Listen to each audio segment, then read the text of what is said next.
Se você já assistiu a essa parte do vídeo, basta ir aos comentários e clicar na próxima parte que ainda não assistiu. Espero que aproveite o vídeo. A história começa em uma academia mágica onde o talento para a magia é o mais valorizado.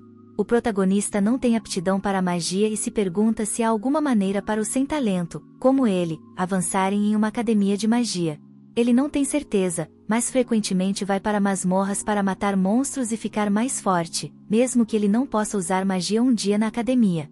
O distraído Vilgus é chamado para a frente da classe. Ele é instruído a conjurar uma chama usando um catalisador, mas treme de medo por causa de sua falta de talento mágico. Como era de se esperar, ele não consegue evocar nada e toda a turma ri dele. O instrutor fica realmente decepcionado, pois esta academia é muito prestigiosa, e é constrangedor que Vilgus não consiga usar a magia mais básica. Isso deixa claro para o instrutor porque Vilgus só será um aluno de honra quando se trata de tomar notas.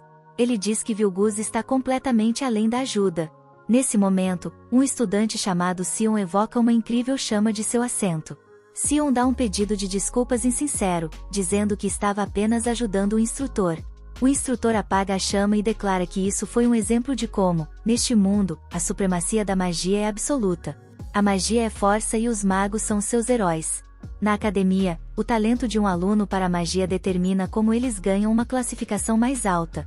No entanto, um aluno talentoso que não saiba usar nem um pouco de magia não tem o direito de estar em uma academia que forma poderosos sábios. Depois da aula, zombam de Vilgus por ir para a masmorra novamente, pois ele está apenas indo lá para pegar peixes pequenos e juntar alguns créditos. Uma garota chamada Colette intervém. Mas Sion não consegue entender por que uma aluna exemplar como Colette defenderia alguém como Vilgus. Colette declara que Vilgus é o aluno mais esforçado que ela conhece e se recusa a deixar qualquer um insultar seu amigo. Isso deixa todos chocados ao ouvi-la falar dessa maneira, mas Sion aponta que é preciso muito mais do que trabalho duro para se tornar um Magivander. Ele diz que não vai perder tempo com alguém sem talento como Vilgus. Sion concorda com o instrutor e diz a Vilgus para abandonar a academia, mas Colette diz a Sion para ir embora. Colette consola Vilgus, apontando que há algo errado com o professor, mas Vilgus não o culpa, pois sabe que ele está certo. Com uma conversa suave, Vilgus diz a Colette que, enquanto tiver uma gracinha como ela ao seu lado, não se importa com mais nada. Colette fica realmente nervosa e Vilgus se desculpa, dizendo que foi criado para elogiar garotas e que a fofura dela é completamente objetiva, o que a deixa ainda mais perturbada. Colette lembra a si mesma que é herdeira de um nobre e deve permanecer composta. Nesse momento, Colette fica preocupada porque Vilgus está completamente silencioso. Ele explica que está apenas admirando o quão bonito é o dia. Colette então explica que os Magivander, que são os magos mais poderosos, sustentam o céu. Há muito tempo, as pessoas estavam presas na escuridão e nem sabiam da existência do céu. O mundo era aterrorizado por algo chamado Hoste Celestial, mas 5 magos se levantaram contra eles, enviaram os invasores embora e lançaram um selo sobre o céu, trazendo paz ao mundo. O título Magivander é dado apenas aos mais fortes e tem sido transmitido por eras. Quando Vilgus era mais jovem, uma garota chamada Alaria lhe contou histórias sobre o que está do outro lado do céu. Disse que há um lindo pôr do sol que transforma tudo em tons vermelhos brilhantes. Ela pensou que, se pudessem se tornar Magivander, seriam capazes de ver o pôr do sol juntos. Eles juraram realizar esse desejo, embora agora Vilgus perceba que isso era apenas uma promessa infantil. Mas Alaria era o verdadeiro negócio.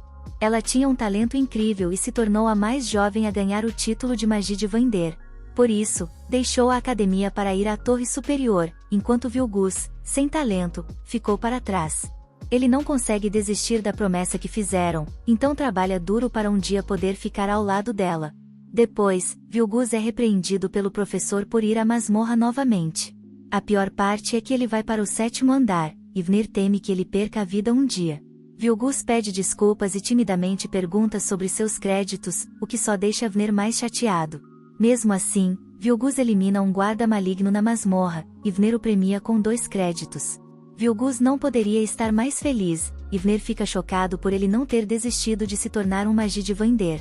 Vnir se pergunta o que há de tão errado nisso e explica as dificuldades que Vilgus enfrentará. Antes de ir para a torre, ele terá que avançar para o Instituto Superior. Para isso, precisará ser proficiente nos 3 currículos: escrita, feitiço e prática. Ele vai precisar de 1 tonelada de créditos em todos os 3, mas como não pode usar magia, nunca será capaz de ganhar créditos de feitiços. Vilgus sabe disso muito bem e, por isso, foca na coleta de créditos de prática na masmorra. Infelizmente, Vner deve lembrá-lo novamente que avançar apenas através da prática é impossível. Vilgus fica bastante abatido, então o professor tenta levantar seu ânimo dizendo-lhe para esquecer a ideia de se tornar um Magi de Vander. Em vez disso, ele precisa se preocupar em se formar na academia. Vilgus não conseguiu ganhar créditos no exame mais recente, o que significa que precisa ganhar 4 créditos até o final da semana. Com apenas 2 dias restantes, ele desesperadamente busca em suas anotações um monstro que valha 4 créditos.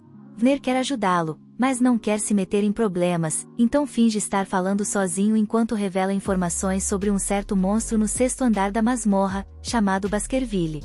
É exatamente o que Vilgus precisa, então ele agradece ao professor por sua ajuda.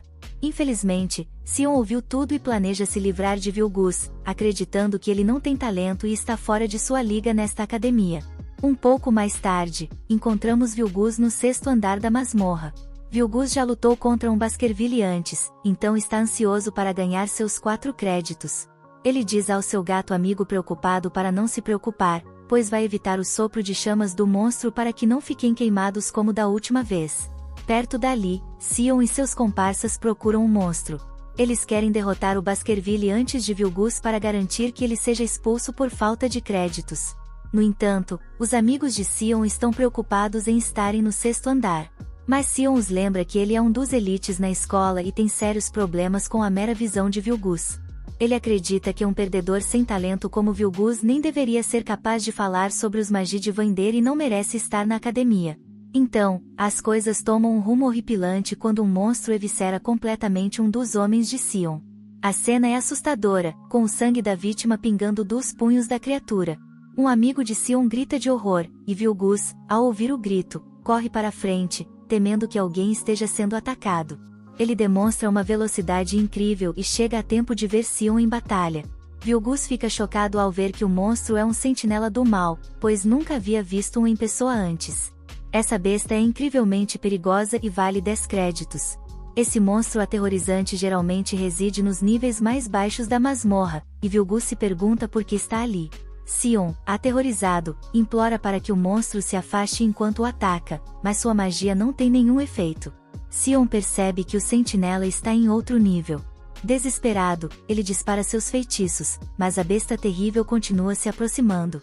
Vilgus decide que precisa fazer algo, mas naquele momento, se choca ao se perguntar se realmente tem alguma obrigação de salvar Sion. Sion fez nada além de zombar e intimidar Vilgus constantemente. Sua mente é inundada de memórias de como Sion o tratou mal, e ele começa a pensar que deixar Sion para trás para perder sua vida seria justificado. No entanto, lembrará algo que Alaria disse a ele. Ela disse que ele era mais gentil e corajoso do que qualquer um que ela já conheceu. Vemos que ela foi quem devolveu os óculos para Vilgus, um presente que simboliza o quanto Alaria acreditava nele. Vilgus pensa que Alaria estava errada, ele não é gentil ou corajoso, ele apenas quer fazer o que for preciso para ficar ao lado dela. Vilgus ajusta seus óculos e corre para frente, enfrentando o imenso ataque do monstro e declarando que se tornará uma espada solitária. De volta à escola, o professor Edward urgentemente diz a Vner que Sion e seus amigos foram para a masmorra sem permissão. Vner fica incrédulo, e Edward conta a ele para usar seu familiar para encontrar Sion, pois as crianças estão em sério perigo. Vner se prepara para fazê-lo e pergunta em qual andar eles estão. Edward explica que foram para o 6º andar, e fica chocado quando Vner declara que, se foram para o 6º andar, então não há com o que se preocupar. Edward lembra o quão perigoso o 6º andar é, mas Vner explica que está tudo bem porque é o andar que Vilgus frequenta. Na masmorra, Vilgus demonstra sua imensa capacidade de luta enquanto se defende do sentinela. Ele consegue cortar um dos dedos da besta. Enfurecida, a criatura tenta atacar, mas Vilgus é muito rápido. Ele desvia facilmente dos detritos que o monstro joga nele, eventualmente escalando as costas do monstro. Sion observa, chocado, sem acreditar que está é a mesma Vilgus da escola. Os professores assistem à luta de uma bola de cristal, e Edward não pode acreditar no que está vendo de Vilgus. Vner então revela que Vilgus é um verdadeiro Outlier, ele tem força sobre-humana que um mago nunca possuiria e um corpo resistente como o de um anão. Além disso, ele tem incríveis habilidades de observação que lhe permitem entender as estratégias do inimigo depois de vê-las apenas uma vez. Vilgus demonstra isso desviando de um ataque que o monstro acabou de usar e aproveita a abertura para cortar seu braço. Embora ele admita que não pode usar magia, sua determinação e habilidades únicas o tornam um adversário formidável. Mas, neste mundo cheio de usuários de magia, Vilgus é o único e verdadeiro guerreiro. Agora, ele pega a espada gigante do monstro enquanto a besta, furiosa, se prepara para um ataque. Sion não se moveu uma polegada, atordoado pela força de Vilgus. A monstruosa besta libera um poderoso ataque de raio, mas Vilgus o para com a espada. Vner continua a explicar o quão poderosa é a força de Vilgus, declarando que o corte de sua espada supera até mesmo o raio. Vilgus mostra exatamente isso ao cortar o feixe do monstro, causando danos massivos por toda parte e derrotando totalmente a criatura. Vilgus demonstra preocupação com Sion, mas Sion está tão bravo que acaba sangrando pela boca. Edward também está chateado, recusando-se a acreditar que alguém que não pode usar magia seja capaz de superar a magia. Um tempo depois, Vilgus retorna à academia e encontra Vner, que está muito chateado por não ter conseguido eliminar o sentinela. Mesmo assim, ele premia Vilgus com 10 créditos oficialmente. Parte 2. Anos antes, vimos quão terrível seria. Sentiu-se enquanto todos sussurravam atrás dele. Eles nunca tinham ouvido falar de alguém que não poderia usar magia como ele, e todos se perguntavam como ele entrou na academia de magia. Todo mundo simplesmente presumiu que ele foi usado como isca para atrair sua amiga Alaria para a escola. Alaria já tinha se tornado a Givender neste ponto, então os outros alunos presumiram que ele seria expulso da academia. Will foi encontrar-se com a diretora Caldeirão, e ela colocou uma adaga em sua mão sem dizer uma palavra. Ela preparou um ataque e Will entrou em ação. Ele empurrou Vner para a segurança, e antes mesmo que Vner pudesse atingir o solo, Will neutralizou o ataque da diretora com apenas uma adaga. Caldeirão e Vner ficaram absolutamente atordoados, então a diretora só pôde rir da incrível demonstração da habilidade de Will. Ela, chocada, declarou que ele seria permitido a continuar frequentando a academia de magia. Vner lembrou a ela que Will era incapaz de usar magia, mas Caldeirão estava extremamente intrigada por ele. Era como uma espada que ansiava por ser uma varinha. Surpreendentemente, Will ainda parecia infeliz, ele só queria saber se seria capaz de ascender a torre se continuasse estudando na academia e se tornasse forte. Ele queria poder estar com Alaria. Caldeirão deu-lhe esperança ao declarar que, se ele permanecesse destemido e forte, poderia ser capaz de atingir seu objetivo. Depois que ele saiu, Caldeirão admitiu que não tinha ideia de como as coisas iriam acabar. A espada tentará se tornar uma varinha. Voltando para as palestras atuais, Vner explica aos seus alunos o que significa ascender a torre.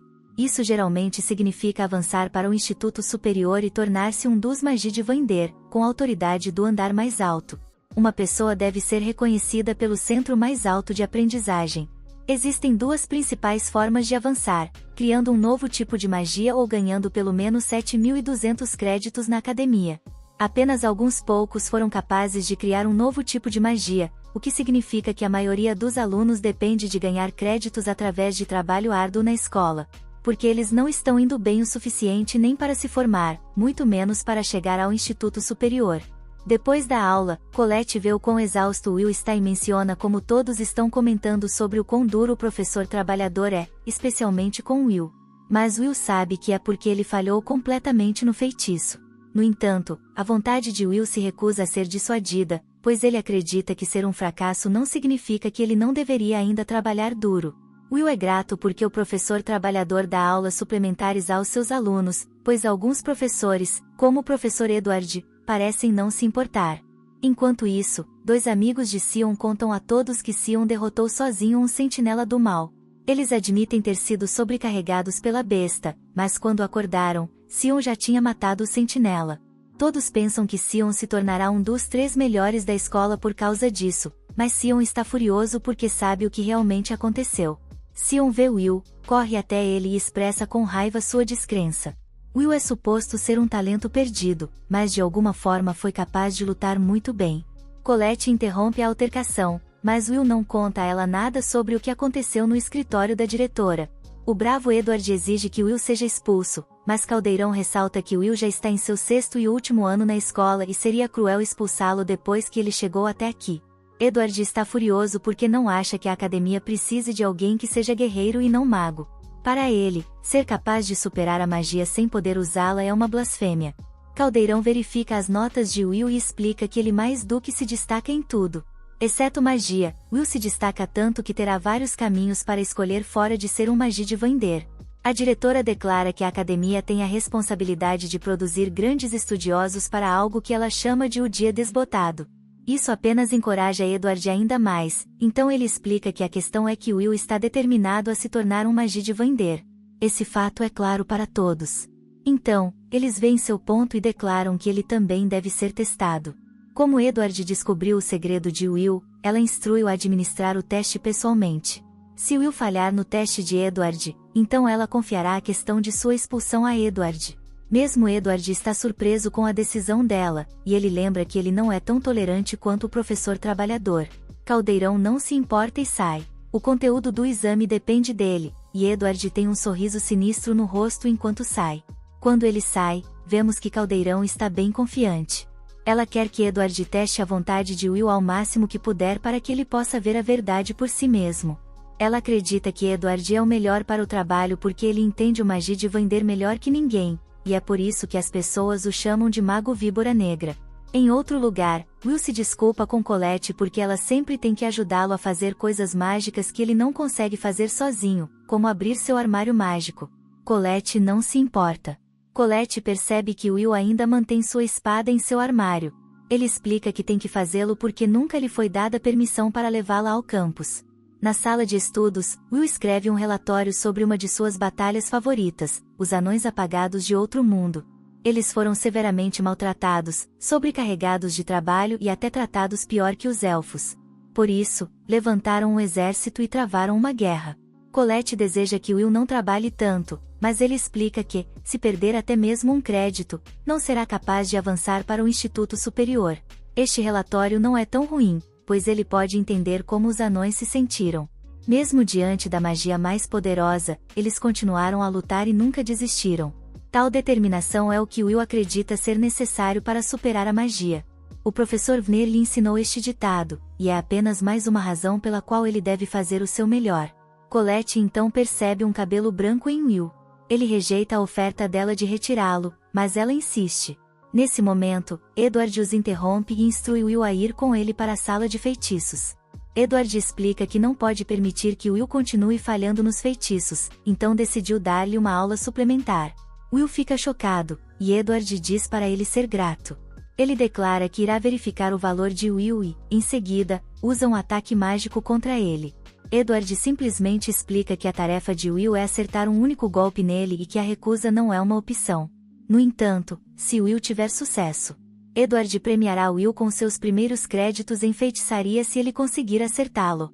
Will fica surpreso com a oportunidade de receber 5 créditos de feitiçaria, mas Edward revela que, se ele falhar, será expulso da academia. Edward prepara seu próximo ataque e declara que aqueles sem talento não deveriam sequer olhar para os magi de vender. Dando a Will um motivo para lutar, Edward decide que é hora de começar e libera o ataque. No escritório da diretora Caldeirão, Vner revela o que está acontecendo, e ela choca Vner ao dizer que Edward está realizando um teste e está proibido de interferir. Caldeirão reconhece o apoio dos trabalhadores a Will, mas também deve considerar as preocupações de Edward. Ela já decidiu que Edward verificará se Will é digno de tentar se tornar um magi de vender. Vner luta com a crueldade da escolha, pois Edward é a pessoa mais próxima de se tornar um magi de vender. Embora Edward tenha sido derrotado antes, ele ainda é um ascendente que já chegou ao topo da torre. Edward demonstra suas temíveis habilidades, e Will fica chocado com a quantidade de poder que Edward gera usando apenas uma magia negra de baixo nível. Will não é desleixado e mostra sua incrível velocidade, mas seu chute é parado. Ele percebe que a defesa de Edward é inexpugnável. Edward zomba de Will por chutar um escudo mágico, chamando-o de desesperado, e rejeita Will com um poderoso ataque. Will fica atordoado ao ver que Edward lança feitiços sem encantamentos, ativando-os instantaneamente e sem falhas. As coisas não parecem boas para Will, pois ele percebe que não consegue nem arranhar Edward. Vemos que o familiar de Will, chamado Kiki, foge. Confiante, Edward anuncia que a única magia que usará é sua magia negra chamas para queimar Will e seu escudo para repelir os ataques de Kiki. Edward prepara seu próximo ataque, e Will fica horrorizado ao ver que ele está sobrepondo um feitiço único. O ataque já era extremamente poderoso na primeira vez, mas agora Edward vai desencadear uma enxurrada deles. Edward declara que a lista de talentos precisa desaparecer e libera o ataque. O ataque é impossível de escapar, e Will é atingido várias vezes enquanto Edward demonstra imenso controle de sua vontade mágica. Will está realmente em mau estado agora e começa a perceber que ele não pode vencer Edward. Will fica chocado ao ver como é um mago de primeira linha e deseja ter sua espada por perto.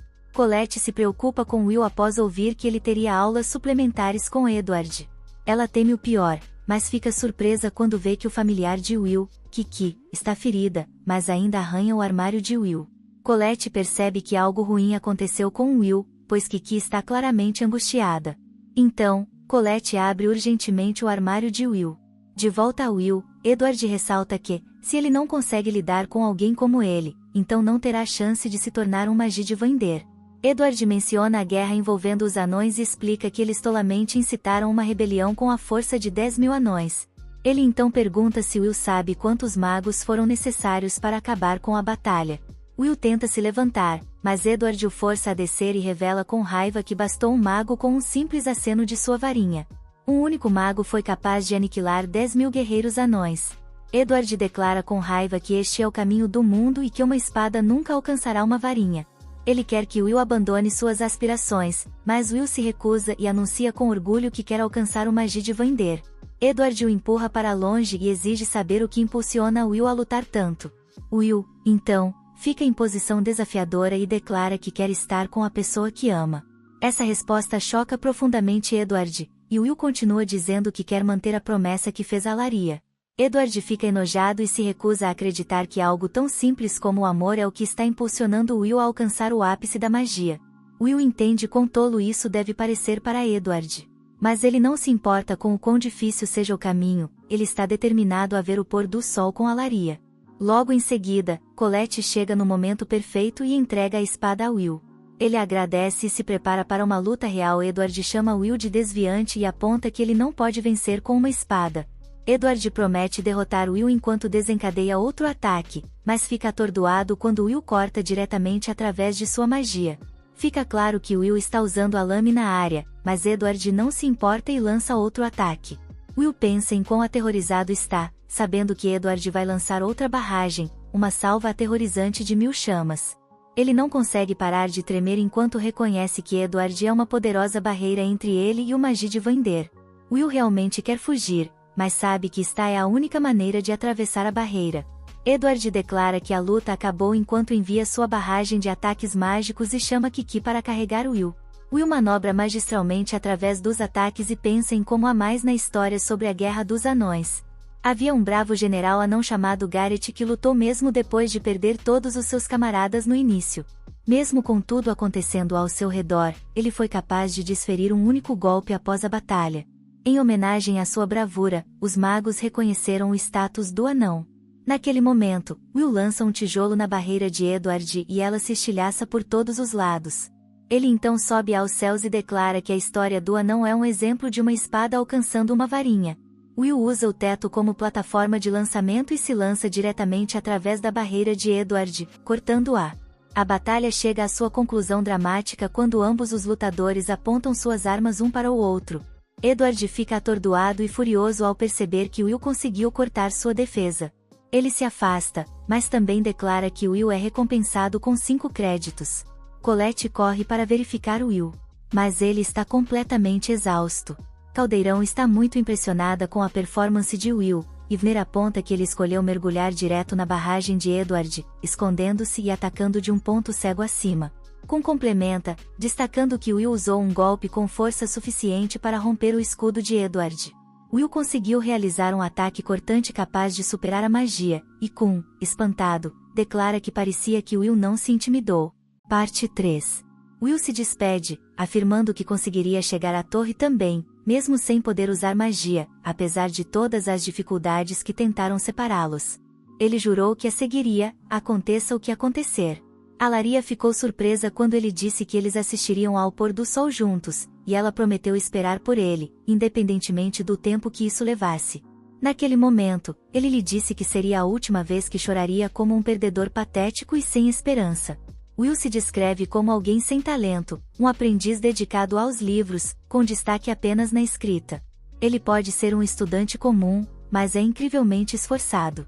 Mesmo tropeçando, Will demonstra uma velocidade e coordenação impressionantes ao pegar seus jornais caídos. Enquanto isso, Alaria é notícia por sua incrível conquista, criar uma nova magia original. Ela se tornou a primeira a inventar 12 magias, um feito notável que a enche de orgulho. Will, determinado a trabalhar duro também, fica chocado ao ler que Alaria emitiu uma ordem. Desesperado, ele corre até seu amigo Roche, implorando por itens mágicos. Roche, sempre um bom amigo, explica que já fez melhorias na versão anterior de um item mágico e entrega a nova versão a Will, lembrando-o de cuidar de si mesmo. Ao chegar ao quarto andar da masmorra, Will se depara com muitos estudantes, como esperava, dada a importância do pedido de Alaria. Ele diz ansiosamente a Kiki que é hora de começar, mas fica assustado quando o chão treme. Esse tremor foi causado por Sion, que acabará de destruir alguns Frostwalkers, para o aplauso de seus amigos. Sion, no entanto, não está satisfeito, ainda perturbado pela força de Will ao salvá-lo. Will, por outro lado, fica impressionado com Sion e decide que precisa se apressar, temendo que não restem mais Frostwalkers para caçar. Diante da multidão, Will decide ir mais fundo na masmorra e acaba encontrando uma garota em perigo. Ele a resgata, surpreendendo-a ao derrotar os monstros apenas com uma espada, sem usar magia. A garota, atônita, agradece e se apresenta como Iris. De volta à academia, o professor Vner explica que criar uma nova magia é uma conquista tão grandiosa que garante um avanço incondicional. As magias da torre geralmente levam o nome de seus criadores, como no caso do feitiço de magia negra de Dax Daines, um mago dos tempos antigos. Isso significa que se um aluno criar uma nova magia, ele poderá gravar seu nome na história. Um aluno questiona se Alaria é realmente tão talentosa quanto dizem, e Vner confirma que ela é incrivelmente habilidosa. Inventar 12 feitiços originais é algo sem precedentes, fazendo dela uma das maiores magas da história. Cat, incrédula, descobre que Alaria é amiga de infância de Will. Alaria causou alvoroço na escola ao emitir uma ordem. A amiga de Colette a provoca, insinuando que ela está com ciúmes de que Alaria possa roubar Will. Colette nega, mas RMA as repreende por serem barulhentas. Mesmo assim, Colette pensa em Will e se pergunta se ele está na masmorra novamente por causa de Alaria. Iris, observando Will, reconhece-o como o garoto da escola que não tem talento. Will se pergunta por que ela não o despreza por isso, mas Iris responde que não pode menosprezar alguém que a salvou. Ela sabe que ele não pode usar magia, mas respeita aqueles que têm seus próprios dons. Iris se mostra uma boa pessoa e declara que quer se tornar uma Mavander, uma das pessoas que sustentam o céu. Nos é explicado que ninguém conhece o verdadeiro céu, o mundo está coberto pelas energias mágicas dos magis de Vander, criando um céu falso. A grande lenda da barreira afirma que, quando a barreira cair, o mundo será envolto em escuridão novamente, e a calamidade começará. Os alunos se esforçam para cumprir as ordens, acreditando que estão ajudando a sustentar o céu. Iris revela que já conheceu Alaria antes. Ela estava sozinha na masmorra, em apuros, quando Alaria apareceu e congelou todos os monstros ao redor, salvando sua vida. Essa é uma lembrança muito boa para Iris, que promete fazer o melhor por Alaria, razão pela qual ela foi à masmorra. No entanto, Iris teme que todos os Frostwalkers já tenham sido eliminados pelos outros alunos. Enquanto tenta usar magia de busca, percebe que Will está fazendo algo diferente. Ele explica que, ao se moverem, os Frostwalkers deixam fragmentos de gelo para trás, mas os que ele está encontrando são muito maiores do que o normal. Isso faz acreditar que há um Frostwalker realmente poderoso à frente. Iris fica chocada com a habilidade de Will em descobrir tudo isso sem usar magia. Will então explica que, embora a magia seja incrível, não é tudo. Conhecimento e sabedoria também têm seu valor, e a experiência pode compensar o resto.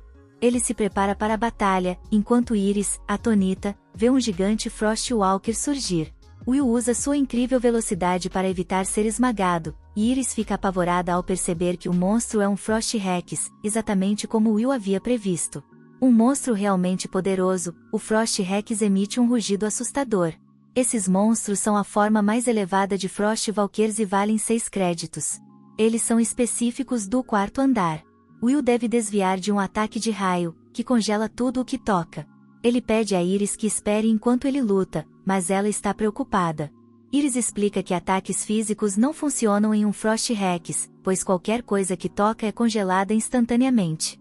A única maneira de enfrentá-los é com ataques mágicos de longo alcance. Desesperada, Iris implora para que ele não lute, mas Will, confiante, a tranquiliza, explicando que já enfrentou monstros como aquele muitas vezes. Will prepara os itens mágicos que seu amigo Roche fez para ele e avança em direção ao céu, desviando dos ataques dos monstros e manobrando pelo campo de batalha. O Frost Hex acaba perdendo Will de vista. Aproveitando a oportunidade, Will ataca em várias direções, forçando Iris a se proteger. Ele então posiciona e lança os itens mágicos no monstro, que se prendem à besta e são amarrados a uma corda. O Frost Hex tenta atingir a corda com seu raio, mas é inútil, pois Will já está em movimento novamente. Com sua velocidade insana, Will evita ser atacado e rapidamente enrola a corda ao redor do Frost Hex. O monstro continua tentando atacá-lo, mas Will já finalizou o plano, cobrindo a criatura com a corda. Ele sabe que os Frost Hex são vulneráveis a ataques de fogo e explosões. Quando o Frost Hex usa seu ataque mais poderoso para congelar tudo ao redor, já é tarde demais. Os preparativos de Will estão completos. Usando um dispositivo em seu pulso, ele cria uma chama que percorre a corda, incendiando-a e fazendo com que os itens mágicos explodam. A explosão é incrivelmente poderosa, e quando termina, quase nada sobra do Frost Hex. Will dá crédito a Roche por ter criado itens mágicos tão eficazes e planeja agradecê-lo mais tarde. Iris, impressionada, muda rapidamente de comportamento para algo mais sério. Ela sabia que Will era conhecido por não ter talento, então o que acabará de testemunhar não fazia sentido para ela. Ela percebe que Will é muito diferente dos rumores e pensa em como precisará relatar isso a uma certa pessoa. Nesse momento, Will comenta que eles conseguiram muitos núcleos de gelo. Iris, voltando a ser ela mesma, concorda que é hora de sair da masmorra. Sozinha, Iris reflete sobre como Will foi impressionante, compensando a falta de magia com criatividade e experiência. Ela conclui que, embora Will não seja um mago, ele é definitivamente um guerreiro poderoso. Surpreendentemente, Iris encontra-se com os Magi de Vander, que estão em uma reunião discutindo a necessidade de recrutar mudas mais promissoras para o dia do Defaded, pois não podem permitir que a profecia se concretize. Conhecida como a Observadora, Iris é questionada sobre suas descobertas. Ela revela ter encontrado um prospecto interessante, um guerreiro sem talento chamado Will, que ela agora recomenda para uma posição na torre. Alguns dos Magi de Vander acham que é uma péssima ideia, mas Zo, um homem de cabelos brancos, acredita que seria interessante. Outros membros assumem que Will seria inferior a eles, mas Zo diz que aceitaria qualquer um, desde que fosse útil. Eleanor, uma maga, chama Will de bárbaro, mas um homem chamado Carota intervém para evitar uma discussão. Ele lembra a todos que o festival do Grande Mestre está se aproximando, sugerindo que aguardem os resultados do festival antes de tomar qualquer decisão sobre Will. Os Magi de Vander concordam que alunos promissores serão revelados durante o festival e começam a se dispersar. Alaria, no entanto, fica para trás e, mais uma vez, promete esperar por Will. Parte 4. A magia de Vigol é impressionante, e eles derrotam facilmente um golem. Ambos passam no exame e agora cada um deles tem um total de 10.200 créditos.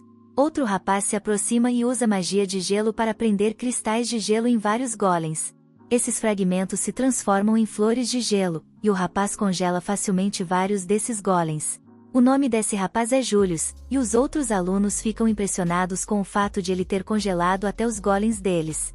Julius passa no exame, como os outros melhores alunos, mas ele possui 10.050 créditos. Julius declara guerra aos outros melhores alunos, e eles usam suas habilidades para destruir sua flor de gelo ao aceitar o desafio. Todos os outros alunos sabem que os 3 já estão confirmados para ir ao Instituto Superior. Eles também são os únicos com mais de 10.000 créditos. Os créditos são usados para medir o potencial dos alunos, mas Will não tem o suficiente para se formar, muito menos para avançar ao Instituto Superior. Este é o último ano de Will na escola, e ele só tem 5.500 créditos. Julius insulta Will e ordena que ele nunca mais apareça em sua presença. Os amigos de Julius o elogiam demais e estão certos de que ele será recrutado no próximo grande festival mágico. Will ouve isso e não acredita que já chegou a hora do festival novamente. No almoço, Colette diz a Will que sua única opção é ser recrutado no festival, pois avançar para o Instituto Superior apenas com provas escritas e práticas não é realista. Ele tem menos do que os 7.000 créditos necessários, mas ainda há uma chance de ele ser recrutado e assim poder ascender à torre. Will concorda com ela, mas Colette não é a única com essa ideia. Todos os outros alunos também estão tentando virar o jogo para si mesmos, e estarão sedentos por vitória durante o festival. O grande festival mágico é realizado a cada 2 anos. Várias competições acontecem, e magos altos descem da torre como caçadores de talentos. É uma competição entre estudantes de diferentes facções da torre, e há várias delas. Colette tem certeza de que se uma dessas facções escolher Will, ele certamente será admitido como membro da torre. Will sabe que isso quase nunca acontece, e ele teria que realizar algum tipo de magia que deixaria um mago alto impressionado. Mas isso não é tudo, pois Colette explica que existem pessoas chamadas vigias que aparecem para capturar talentos excepcionais e levá-los para a torre. Will já ouviu falar dos vigias, mas ele aponta que eles são apenas uma das 7 lendas da academia. Will não acha que sem talento como ele deva tentar se destacar no festival, então planeja apenas ajudar nas operações. Colette acha que essa é uma chance para ele mudar a forma como as pessoas o veem, mas Will lembra que as pessoas não gostaram de como ele competiu no último festival, há 2 anos. Esse festival foi registrado como o pior da história, e Will diz que se destacou pelos motivos errados. Lá fora, todos praticam sua magia, e começa a parecer que o festival realmente está se aproximando. Felizmente para Will, caçadores de talentos de outras capitais virão, então, mesmo que ele não possa ascender à torre, há outros caminhos que ele pode seguir. O festival é uma ótima oportunidade para os alunos mostrarem do que são capazes, e é por isso que Colette quer que Will participe, mas ele aponta que nem consegue usar magia. Nesse momento, Colette percebe que uma barreira foi colocada em um armário próximo. Colette tem certeza de que pode quebrar o poderoso feitiço, mas usa Kiki para removê-lo discretamente. Ao abrir o armário, eles encontram uma escada secreta, e decidem explorar. Lá embaixo, encontram alguns alunos apostando em quem vai ganhar certos eventos do festival. Isso é um jogo clandestino, e os alunos estão apostando nos melhores estudantes. Will fica chocado ao ver Sion lá, e Colette toma a iniciativa de impedir que Sion cause problemas. Ela o avisa para não se tornar violento, e Will se pergunta o que Sion está fazendo lá. Sion não responde, mas seus amigos idiotas dizem que ele não está tentando ver as probabilidades de apostas, porque há rumores de que há uma grande diferença entre ele e os melhores alunos. Sion repreende seus amigos e Colette o zomba por estar preocupado com os melhores alunos. Claro, Sion nega isso, e aponta que os créditos que ele perdeu foram apenas nas provas escritas. Ele tem certeza de que é tão forte quanto os melhores alunos, mas lembra que não precisa se explicar para Will. No dia seguinte, Colette se oferece para acompanhar Will à masmorra, mas ele explica que vai trabalhar na taverna. Essa taverna fica nos arredores da capital mágica, em uma rua chamada Terras de Favelas. O lugar é cheio de anões, e Will trabalha lá como garçom. Will fala com o homem que ele sempre vê quando entrega jornais, e esse homem não acredita o quanto Will trabalha duro. Will entrega jornais pela manhã, frequenta a academia durante o dia e trabalha como garçom à noite. Will explica que não tem uma bolsa de estudos, então precisa trabalhar muito para pagar a mensalidade. O festival poderia resolver tudo para Will, mas ele diz que nunca poderia participar. Will é repreendido por estar relaxando, e seu chefe aponta que Rose está trabalhando muito mais. Will se desculpa por precisar de ajuda no trabalho, mas Barazi não se importa, pois gosta do desafio de trabalhar sem magia. Um dos atendentes saiu, então Sazi está ajudando Will de última hora. O lugar fica ainda mais agitado, e todos os anões mostram como Will se dá bem com todo mundo. Mais tarde, Rose se pergunta por que Will não pede a Avner para encontrar um emprego melhor remunerado. Will explica que já causa problemas suficientes para o chefe e que não se importa de trabalhar com os anões. Eles são pessoas fortes, que Will respeita muito, e o acolheram de braços abertos. Nesse momento, Will derruba uma colher, e ao se abaixar para pegá-la, Julius entra no local. Julius insulta a aparência grosseira da taverna e zomba de Will por trabalhar ali, dizendo que combina com ele, já que é apropriado para alguém sem talento servir anões bárbaros. O velho anão se sente insultado, e Julius se pergunta sobre o olhar dele. Julius lembra o anão de que eles são uma raça inferior, imigrada de outro mundo, e manda que saibam o seu lugar antes de se sentar. O mundo dos anões foi destruído pelo Hoste Celestial há muito tempo, e eles fugiram para este mundo.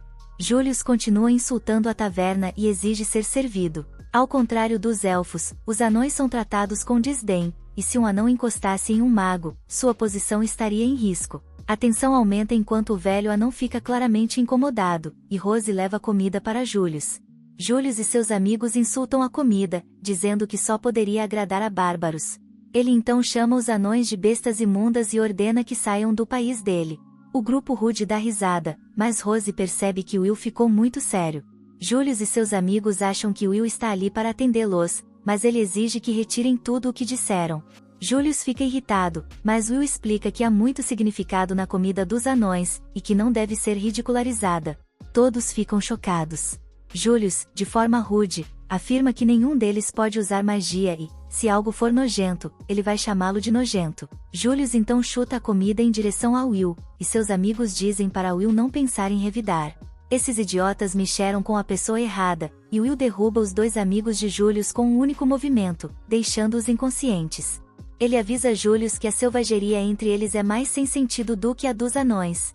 Julius fica furioso e explica que não passa por uma humilhação como essa há muito tempo. A raiva de Julius é refletida em seu poder, quando a sala começa a congelar. Ele avisa Will que acabou de arrumar briga com a pior pessoa possível, e Will mal consegue desviar do ataque perigoso de Julius. A situação fica mais intensa, e Julius consegue prender Will contra a parede. Ele então usa sua varinha para pressionar uma de suas flores de gelo contra Will, mas fica chocado ao ver que Will continua desafiador. Julius decide que apenas congelar Will não será suficiente para apaziguar sua raiva, já que ninguém está ali para ver.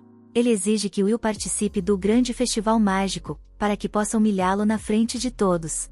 Will destrói parte do gelo de Julius e declara que vai entrar no festival. O velho anão tenta impedir Will, mas Barazi percebe que já é tarde demais, pois Will está realmente furioso agora.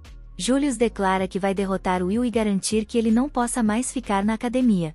Will, cansado desse sujeito, diz que Julius terá que pedir desculpas aos seus amigos quando for derrotado. Parte 5. Um discurso breve é dado, anunciando o início do grande festival de magia da facção do fogo. Os exploradores são instruídos a manter os olhos atentos para encontrar um talento oculto entre os participantes.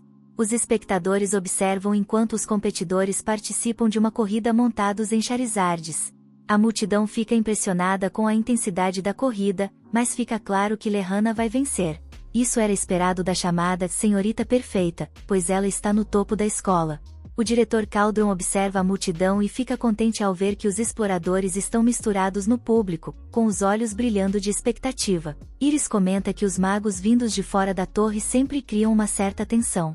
Agora, os exploradores competem entre si para encontrar os alunos mais promissores da academia. Lehana, é claro, vence a corrida aérea em tempo recorde, sendo sua segunda vitória consecutiva. Iris então avisa que precisa sair, pois tem compromissos. Ela muda para sua outra persona e diz que há uma pessoa específica pela qual deve torcer por perto. Canon se prepara para sua partida e pensa que não pode decepcionar uma garota que precisa de ajuda. Um flashback mostra Cat pedindo sua ajuda, mesmo odiando isso. Kaia pediu para ele se juntar ao seu time, e Canon aceitou. Agora, ele corre para se encontrar com ela, refletindo que Colette deve ter finalmente percebido que ele é um parceiro melhor do que Will. Canon, então, se surpreende ao ver que Will também faz parte do time. Para participar da competição do Ataque à Coroa, cada equipe deve ter pelo menos 21.000 créditos combinados, e para Will competir, a única opção era convidar Canon. Canon se recusa a ajudar alguém sem talento e se pergunta por que Will está tentando participar de um evento de nível superior. Nesse momento, Canon sente um calafrio ao ver Julius entrando na sala. Will lança um olhar frio, que Canon percebe que não é direcionado a ele. Colette revela a Canon que algo aconteceu entre Julius e Will. Julius entrou na competição do Ataque à Coroa, e Will decidiu que precisava enfrentá-lo a qualquer custo. Canon fica furioso, pois Will não apenas o humilhou na masmorra, mas agora também o está ignorando. O festival continua lá fora, e os anunciantes são um cara chamado Mike e o professor mais odiado, Edward. Mike reclama de ter que trabalhar com Edward, mas retira suas palavras quando Edward demonstra o quão assustador pode ser. É então anunciado que a próxima competição será o ataque à coroa. Alguns elfos preparam o campo, recitando um encantamento que faz grandes círculos mágicos aparecerem em todos os lugares, mudando completamente a paisagem ao redor do estádio. Diferente dos outros eventos, o ataque à coroa é uma competição em equipe, realizada entre equipes de 3 membros. As equipes começam nas bordas do campo e devem avançar até o estádio central. No centro do estádio há uma coroa, e o primeiro a tomá-la vence. Além dos obstáculos naturais, os participantes devem evitar inúmeras armadilhas organizadas pelos professores da escola. É permitido quebrar o caminho mais curto e também obstruir outras equipes. Fica claro que o ataque à coroa é o evento mais brutal e intenso do festival. Edward faz alguns comentários, mas Mike o interrompe, apontando que será um grande teste para seus brilhantes alunos. Mike ouviu dizer que as apostas secretas favorecem fortemente os esquadrões de Vigal e Julius como os vencedores. A equipe de Will é a menos popular, pois ele é visto como alguém sem talento, e a multidão ri de sua participação. Os esquadrões começam a se posicionar, mas Werner fica chocado ao ver que Will está participando. Ele tenta convencê-lo a desistir, mas Will se desculpa e explica que, mesmo sendo motivo de piada, ele quer vencer. Todos os esquadrões estão prontos e o ataque à coroa começa. A equipe de Julius é a primeira a encontrar uma armadilha, um grande grupo de golems. É um obstáculo de grande escala, e os espectadores se perguntam se eles conseguirão sobreviver. Nesse momento, todos ficam surpresos ao ver Will correndo em direção aos golems.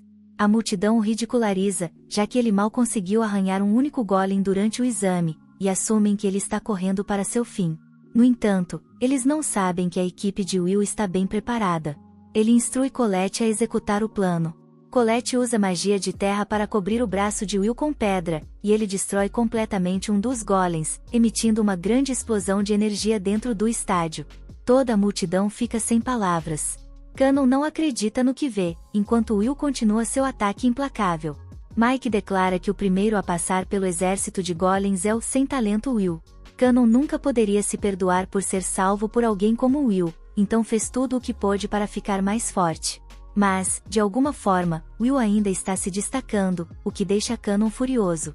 A equipe de Will assume a liderança, mas isso significa que eles são os primeiros a enfrentar a próxima armadilha. Will usa sua imensa força para bloquear algumas pedras, enquanto Colette invoca espadas mágicas por todo o campo de batalha.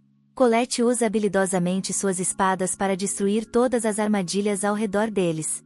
Uma dessas armadilhas permanece, mas Will rapidamente a destrói também. Mike anuncia que eles superaram a segunda armadilha, chamando a atenção para a surpreendente equipe de Will, o azarão que está impressionando a todos. A multidão, porém, se recusa a acreditar que Will esteja por trás de todos esses feitos impressionantes, assumindo que tudo é mérito da magia de Colette. No entanto, os exploradores sabem a verdade, percebendo que Will tem uma habilidade extraordinária para detectar e neutralizar armadilhas. Edward entra na conversa, observando que os movimentos de Will são de alguém que passa todo o tempo em masmorras. Ele elogia Will por seu conhecimento e experiência, além de suas incríveis reflexos. Embora o público continue cético, Iris torce por Will. Uma equipe tenta não ficar para trás, mas acaba caindo em uma armadilha de plantas selvagens. Todos fazem o possível para avançar, mas as armadilhas são impiedosas. A equipe de Will tem uma vantagem sólida, e Mike se pergunta se o sem-talento Will realmente será o primeiro a chegar ao estádio. Nas proximidades, Julius ouve o alvoroço vindo do estádio e se pergunta o que está acontecendo. Ele acabou de destruir uma armadilha, e sua equipe o informa que Will está na liderança. Eles temem que Will vá vencer, mas Julius não está nem um pouco preocupado e afirma que cuidará disso.